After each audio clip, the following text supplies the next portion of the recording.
இயேசு உங்களை நேசிக்கிறார். பிரியமானவர்களே, இந்த நாளில் ஆண்டவர் நம்மளோடு பேசும்படியாய் வேதத்திலிருந்து ஒரு 4 வசனங்களை கூட வாசித்து ஆண்டவர் நம்மோடு பேசுகிற, நாம் அறிந்து கொள்ளக்கூடிய, புரிந்து கொள்ளக்கூடிய காரியங்களை பார்ப்போம். அது எசேக்கியேல் தீர்க்கதரிசியின் புஸ்தகம் 2வது அதிகாரம் 4, 5, 6, 7 வசனங்கள் இப்படியாக சொல்லுகிறது. பின்பு அவர் என்னை நோக்கி, மனுபுத்திரனே, நீ போய் இஸ்ரவேல் சந்ததியாரிடத்தில் சேர்ந்து என் வார்த்தைகளை கொண்டு அவர்களோட பேசு. விளங்காத பேச்சும் கடினமான பாஷையும் உள்ள ஜனத்தாரை அல்ல, இஸ்ரவேல் சந்ததியாரிடத்திற்கே நீ அனுப்பப்படுகிறாய்.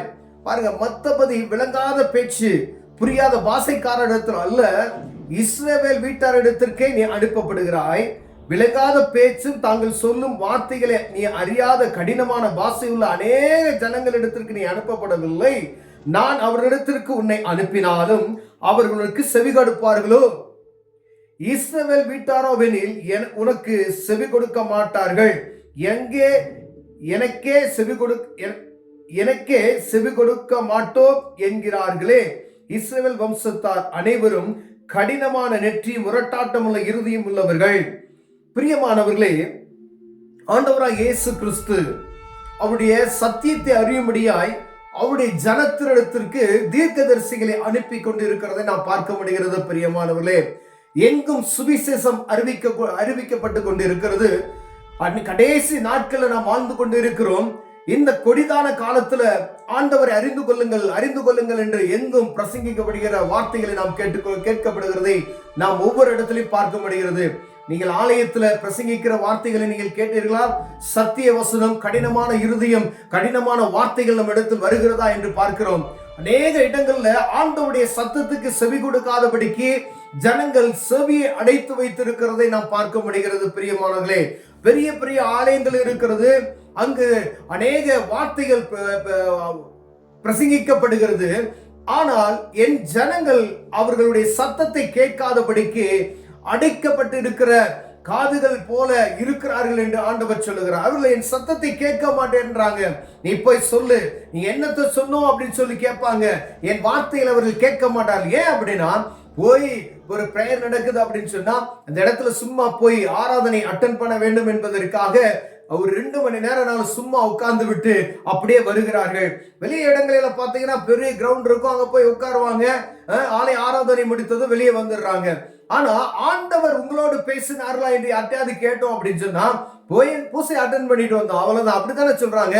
ஆண்டவர் பேசுகிற வார்த்தையை அவர்களால் கணிக்க முடியாத அளவிற்கு அவர்கள் கடின இருதயம் உள்ளவர்களாய் மாறிவிட்டார்கள். பாருங்க, அங்கு சொல்லப்படுகிற வசனம், இஸ்ரவேல் வம்சத்தார் அனைவரும் கடினமான நெற்றியும் முரட்டாட்டம் உள்ள இருதயம் உள்ளவர்களானார்கள்.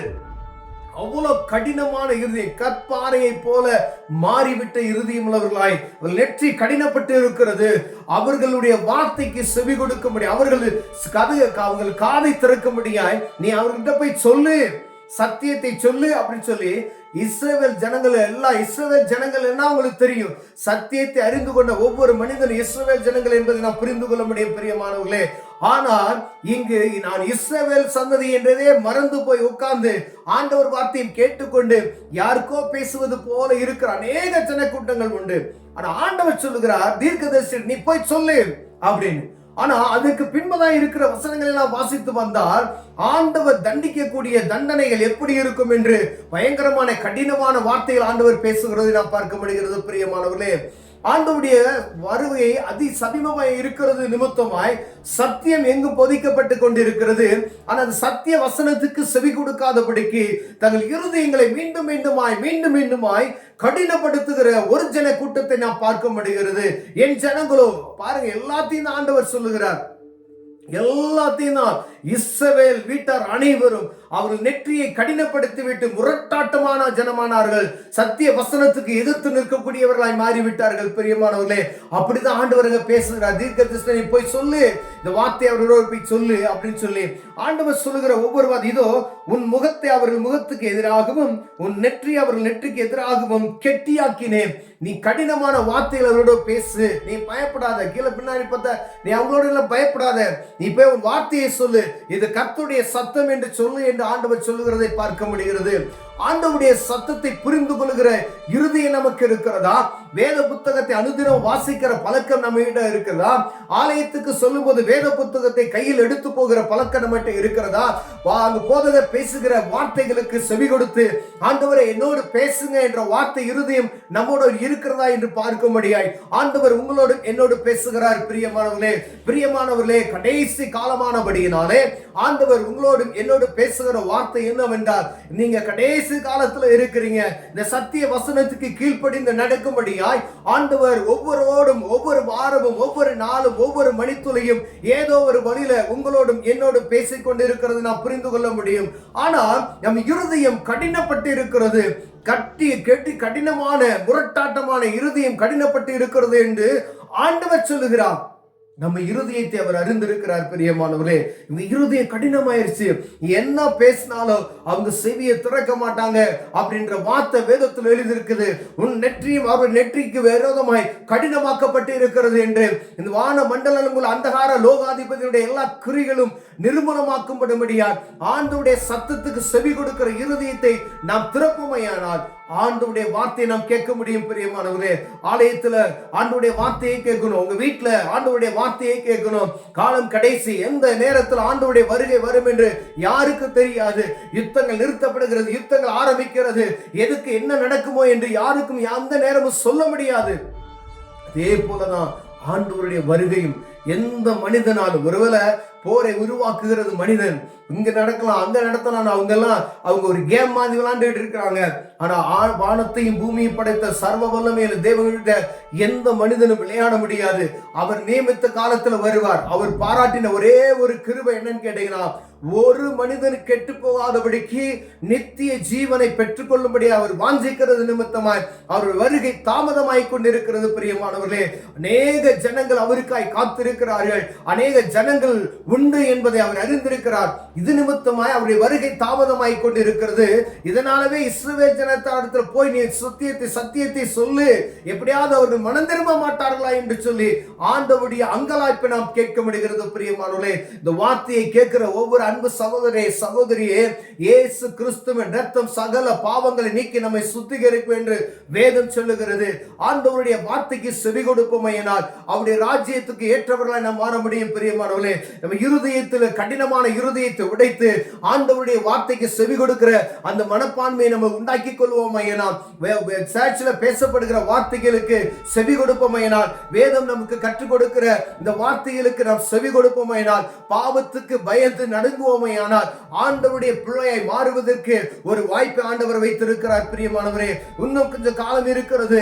இந்த காலத்தில் ஆவது எப்படியாவது என் ஜனங்கள் என் பக்கம் திரும்பி வருவார்கள் என்பதற்காக ஆண்டவர் ஒவ்வொரு நாளும் கடினமான வார்த்தைகளை கொண்டு ஜனங்களோடு பேசிக் கொண்டு இருக்கிறது நாம் உணர முடிகிறது. பிரியமானவர்களே, இந்த காலம் கடைசியாய் இருக்கிறது.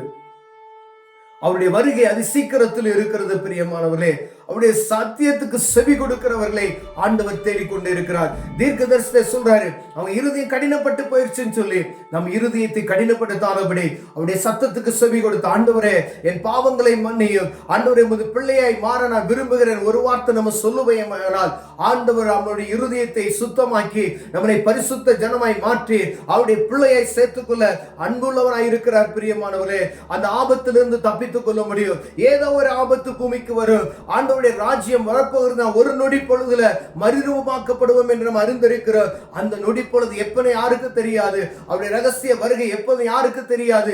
அதனால் ஆண்டவர் எப்பொழுதும் விழித்திருந்து ஜெபிக்கிறவர்களாய் எப்பொழுதும் ஆண்டவருக்கு நமக்கு ஐக்கியத்தை விட்டுவிடாதபடிக்கு நாம் காத்திருப்போமையானால், அவருடைய சத்தத்துக்கு செவி கொடுப்போமையானால் நாம் தப்பித்துக் கொள்ளலாம். பிரியமானவர்களே, இந்த அருமையான நேரத்துல ஆண்டவரே கடினமான இருதயத்தை ஆண்டவரை மாற்றுங்கன்னு சொல்லி கேட்போம்னா, ஆண்டவர் இந்த கடின இருதயத்தை மாற்றி லகுவான இருதயத்தை ஆண்டவர் நமக்கு வைப்பார். பிரியமானவர்களே, இந்த சத்தியத்தை புரிந்து கொள்கிற ஒரு கிருபை எங்களுக்கு தாங்க, இந்த வசனங்களை புரிந்து கொள்கிற கிருபை எங்களுக்கு தாங்க ஐயா. நீங்க எங்களுக்காக எழுதி வைத்திருக்கிற இந்த உயிரை நாங்கள் சொந்தம் கொண்டாடி கொள்ள எங்களுக்கு கிருபை தாங்கன்னு சொல்லி நீங்க கேட்பீங்கன்னா ஆண்டவர்களுக்கு அந்த கிருபையை தருவார். கண்களை மூடுவோம், ஜெபம் செய்வோம். அன்பின் தகப்பனே, கடைசி காலத்தில் இருக்கிற ஆண்டவரே, கடினமான இருதயம் என் வார்த்தையை போய் ஜனங்களுக்கு சொல்லுன்னு சொல்லி தீர்க்கதரிசிகள் சொன்ன இந்த வசனங்களை நாங்கள் ஒவ்வொரு நாள் தியானித்துக் கொண்டு இருக்கிறோம் ஆண்டவரே. இது கடைசி காலம். எங்க செவிகளை திறந்தருளுவீராக, எங்க கடினமான இருதயத்தை உடைத்திருவீராக.